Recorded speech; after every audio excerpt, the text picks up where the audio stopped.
I'm Autumn Howard, and the assessment tool that I had was the Independent Living Scales, or the ILS assessment tool.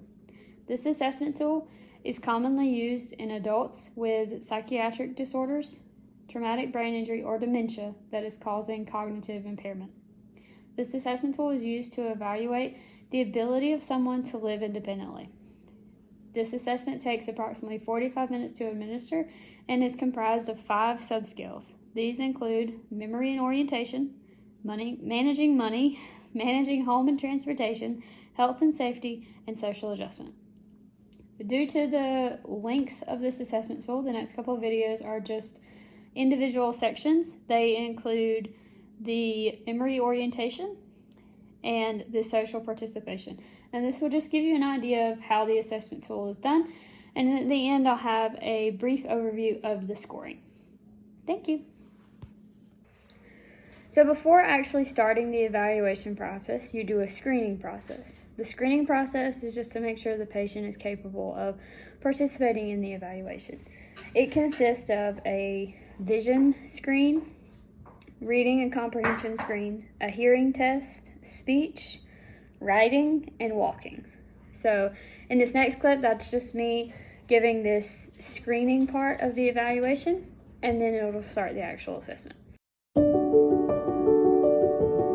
I'm going to hold this up, and can you read this out loud? CJA4925. All right, good job. So, since you were able to read that, we will move on to a sentence. Can you read the sentence? What time does the evening news begin? All right, good job. So now for this next one, it's going to test your hearing. So I'm going to actually move behind you and read a sentence and then have you repeat that sentence back to me. Okay. All right, so the sentence is, many people read the newspaper daily. Many people read the newspaper daily. Good job. All right, and then can you sign your name to this piece of paper?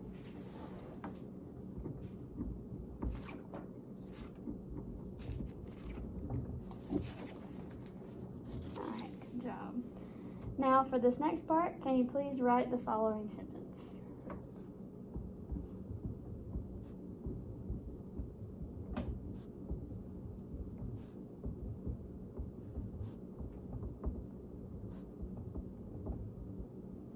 Good job.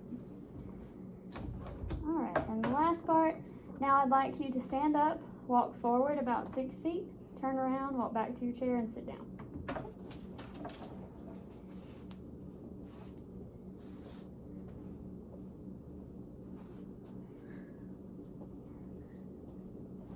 Perfect, good job.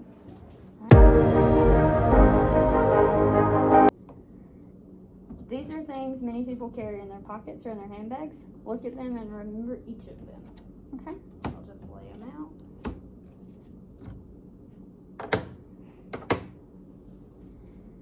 All right, we'll just wait a minute. And I will ask you to tell me which one is missing when I present them to you again at a later time. Okay. It says wait a full minute,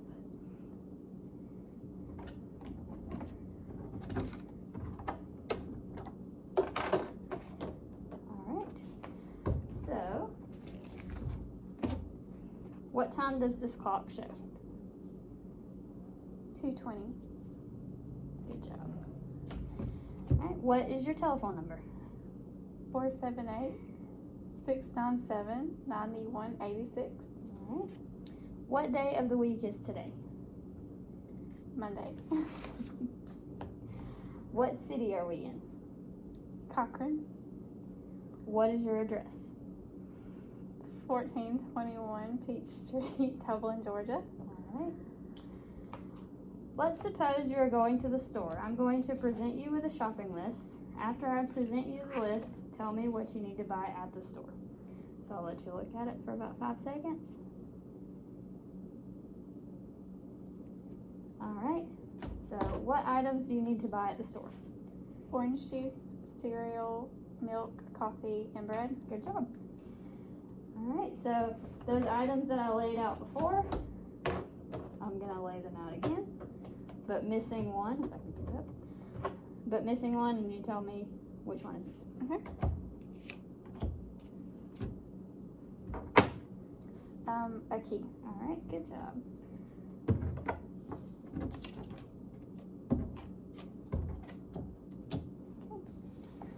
I want you to remember that you have an appointment to see a new doctor, Dr. Thomas, on Tuesday at 3 p.m. I want you to recall the doctor's name and the date and time of the appointment when I ask you later. Okay. Earlier I gave you an appointment time with a doctor. Can you tell me what that was? Dr. Thomas, Tuesday at 3 p.m. So, show me how you call the police.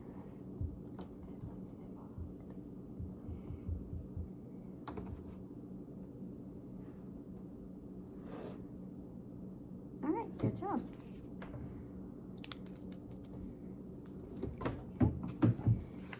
If you didn't have a regular doctor and you needed medical help quickly, how could you get it? Go to the emergency room. Mm-hmm. All right. Good job. So, suppose you were outside in your yard and you saw or smelled smoke coming from your kitchen window. What would you do? Go inside. Yep, you're good. All right. Suppose you were home alone and not expecting anyone. There's a knock on the door about 10 o'clock at night. What would you do? Ask what they needed. Good job. What are 2 precautions you can take to protect yourself when going out at night? Carry a weapon. All right, that's one. Do another one. Go with another person. Good job. All right, tell me 2 ways you would know that it's safe to cross a busy street. Look both ways and look at the sign that tells you when to walk. All right. If you had pain in your chest on your left side and you were having trouble breathing, what would you do? Call someone or have someone call 911. All right. Suppose you smelled a gas odor in the house, what would you do? Call someone to come check it. If you accidentally cut your hand and it was bleeding badly, what would you do? Get a Band-Aid. All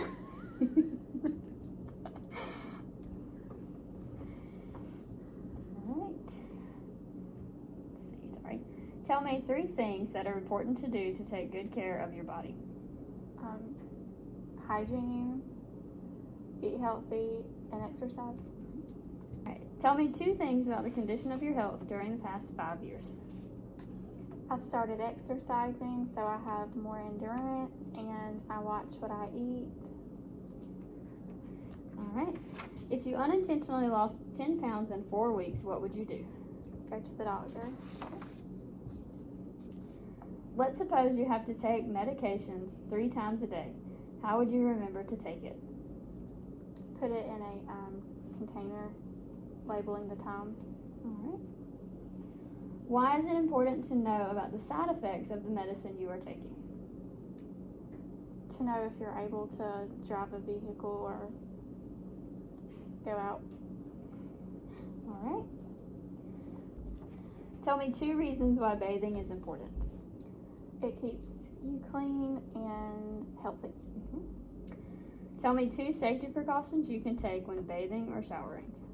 You can have a shower mat or a bath rail. What would you do if you couldn't hear most conversations? Get your hearing checked. What would you do if you could not read small print like the print in the phone book or on the labels of medicine bottles? Try reading glasses or a magnifying glass. Suppose you injured your hip and the doctor told you it would take much effort and months of physical therapy to be able to walk again. What would you do? Attend physical therapy. What are 2 dangers of staying in bed all the time? Bed sores, and it can make you lazy. I'm going to present you with a sentence, and using this scale, you're going to rate the statement. So 1 means you agree, 2 means you agree somewhat, and 3 means disagree. Okay. So let's try this first one. I look forward to tomorrow. Agree. All right. I feel good about myself. Agree. I always feel down. Disagree. I'm often angry at others. Disagree. I feel I would be missed if I weren't around anymore. Agree. I often think of healing myself. Disagree.